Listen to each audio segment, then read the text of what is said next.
वो राजा बने 1674 में।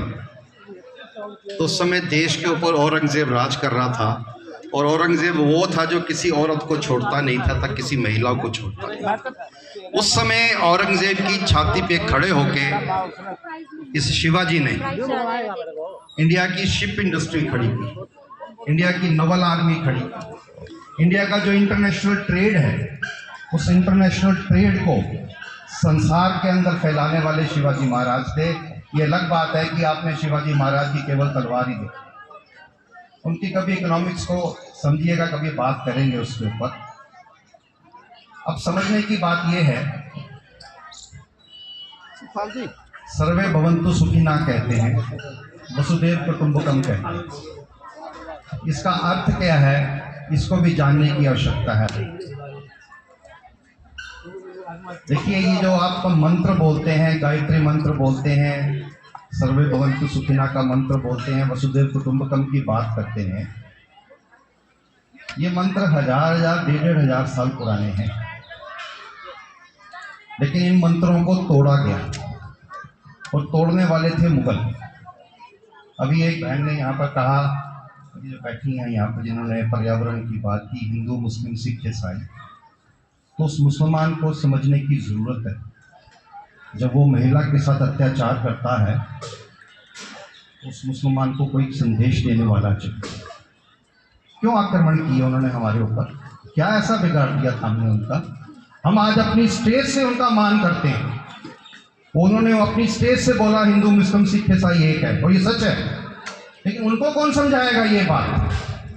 क्यों लेके आए थे वो अपनी सेनाएं वहां से? जब भी इंडिया पे ऊपर आक्रमण हुआ तो हमेशा इंडिया के वेस्टर्न फ्रंट से आक्रमण हुआ, कभी भी ईस्टर्न फ्रंट से आक्रमण नहीं हुआ।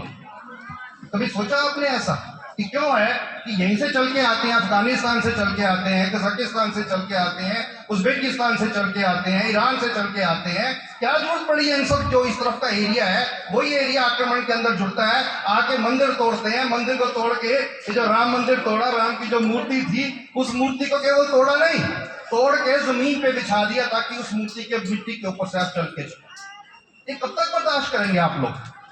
इसका निर्णय कीजिए। निर्णय करने का समय आया। जो मर्जी मुंह से नहीं बोल सकते क्योंकि सामने वाला सुनने को तैयार नहीं। मैं एक मीटिंग में गया, मुस्लिम कम्युनिटी के 15-20 लोग बैठे थे। वो जानते हैं मैं जनरल सेक्रेटरी हूँ आरएसएस, और आरएसएस के बारे में एक ये बड़ी इंटरेस्टिंग भ्रांति है कि आरएसएस जो है वो मुस्लिम के अगेंस्ट। तो उस हिम्मत करके फिर मैं उनके बीच में गया। मैंने उनसे कहा मैं आरएसएस का जनरल सेक्रेटरी, नजर बड़ी की बात है, बाकी जो बात हुई वो फिर कभी कर लेंगे।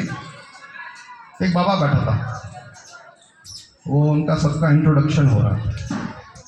तो मैंने उससे बाबा से पूछा, दाढ़ी थी, उसने वो वाइट स्कल जो स्कल कैप है वो पहना हुआ। मैं पूछा बाबा क्या करते हो? कहता सब्जी बेचते। मैं कहा बाबा हिंदू को तो सब्जी नहीं बेचते हो क्या? कहते जी पागल हो गए हो क्या? हिंदू को सब्जी नहीं बेचूंगा तो खाऊंगा कैसे? तो मैं कहा बाबा ये कब तक चलेगा यार? खाते भी यहाँ पर हो, रहते भी यहाँ पर हो, बसते भी यहाँ पर हो, बुजुर्ग भी यहीं पर रहते हैं और गाने गाते हो वहाँ के, ये कब तक चलेगा?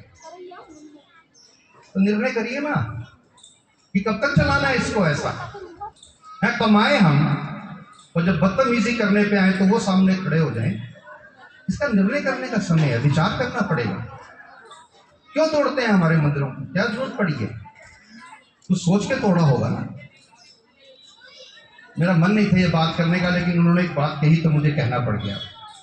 अब मैं अगला परिचय कराता हूँ आपसे।